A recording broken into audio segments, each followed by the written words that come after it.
Once two monks returned to their place after being away for months, traveling around world, giving lectures and praying.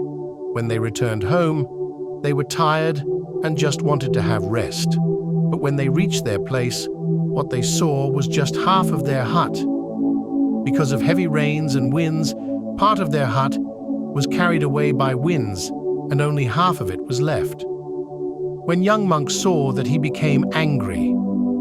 He was hoping to able to rest well when reach home, but now there was just a ruined hut. Young monk said to old monk, "This is too much. Things like this create doubt about existence of God. Sinners have palaces in cities, nothing happens to them, and poor people like us who spend day and night in prayers, our only hut is in ruins." Young monk felt that his prayers were futile and was full of anger and condemnation. When young monk was saying all these, old monk raised his folded hands towards sky, and tears of joy started flowing from his eyes. Seeing this, young man asked, "What are you doing?" Old monk replied, "I am thanking God, because who knows what winds might have done. They could have blown away whole hut, but God have created some obstacles for wind and saved half our hut for us. God is concerned about us poor people, so we should thank Him. Our prayers have been heard." It was almost night time. There was nothing they could at that time, so they both went in for rest, forced to sleep in that ruined hut. Young man was full of anger and kept on changing his position all night. He was worried because there were clouds in sky and it was about to rain. He was thinking, what would they do if it starts to rain while other monk slept a deep sleep?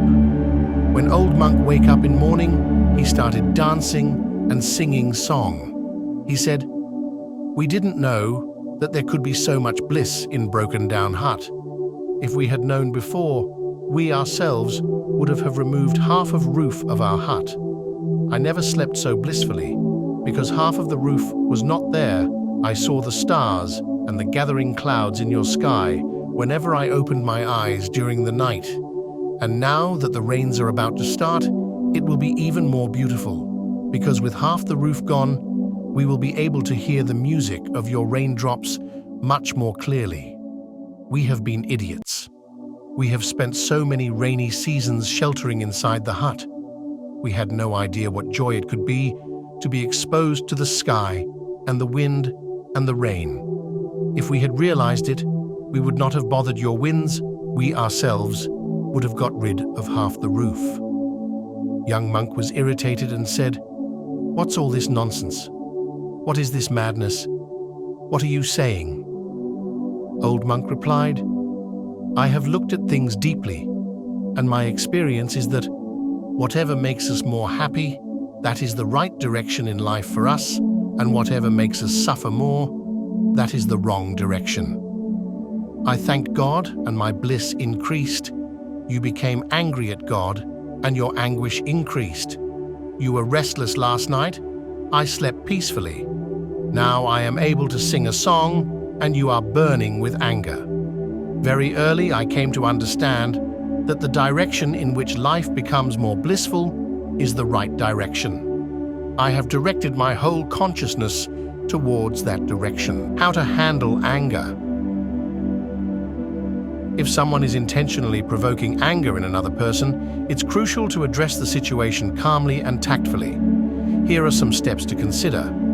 1. Stay calm. Responding with anger only escalates the situation. Take a deep breath and try to remain composed. 2. Assess the situation. Consider the context and the intentions behind the provocation. Is the person trying to elicit a reaction for their own amusement, or are they dealing with their own issues?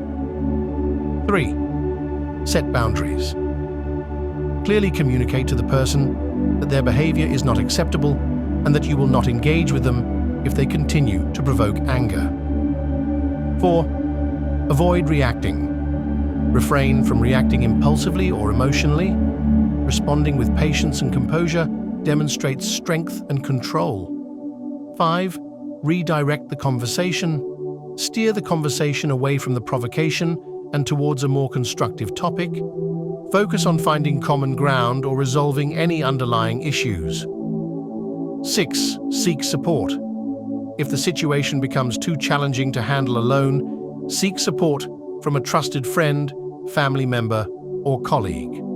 Sometimes having a third party intervene can help diffuse the tension. 7. Practice empathy. Try to understand the motives behind the person's behavior. They may be dealing with their own insecurities or frustrations.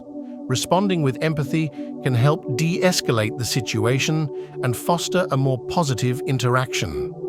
8. Know when to disengage. If the person continues to provoke anger, despite your efforts to address the situation, it may be best to disengage and remove yourself from the situation. Sometimes, walking away is the most effective way to maintain your peace of mind. Moral of the story is, remember that you can't control other people's actions, but you can control how you respond to them. By staying calm, setting boundaries, and practicing empathy, you can effectively manage situations where someone is provoking anger. Don't forget to like and subscribe to the Wise Lens channel for more valuable content like this. Share this video with your friends so they can benefit from this valuable information. Thanks for watching.